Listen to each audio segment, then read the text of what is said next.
Quantum ecosystem technology council of India ने T hub के साथ मुफाहमत की एक याददाश्त पर दस्तखत किए जो क्वांटम टेक्नोलॉजीज पर काम करने वाले स्टार्टअप्स के लिए ताउन करने और एक माविन इकोसिस्टम तैयार करने के लिए एक अहम इख्तराई मरकज और इकोसिस्टम को फाल करने वाला है।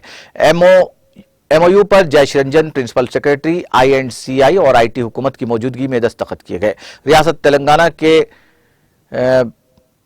चेयरपर्सन QETCI रीना दयाल और श्रीनिवास राव ये एमओ एक फाल के तौर ने कहा कि ये एमओ एक फाल के हैसियत से काम करेगा जहां टी हब और QETCI हिंदुस्तान में क्वांटम टेक्नोलॉजीज का इस्तेमाल करते हुए एक मजबूत इख्तिराई माहौलियाती निज़ाम, कारोबारी मौके की रहनुमाई और मार्केट की समझ के साथ इब्तदाई मरहले और तरक्की के मरहले के आगाज फराहम करेंगे।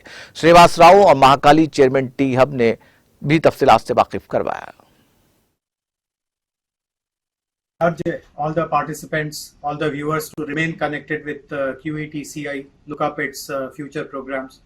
This is a sure short way of contributing to the growth of the quantum ecosystem. Good wishes to all of you.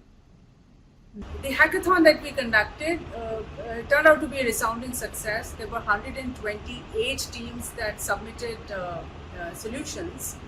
And that seems like a small number in general, but it's a very big number for quantum solutions.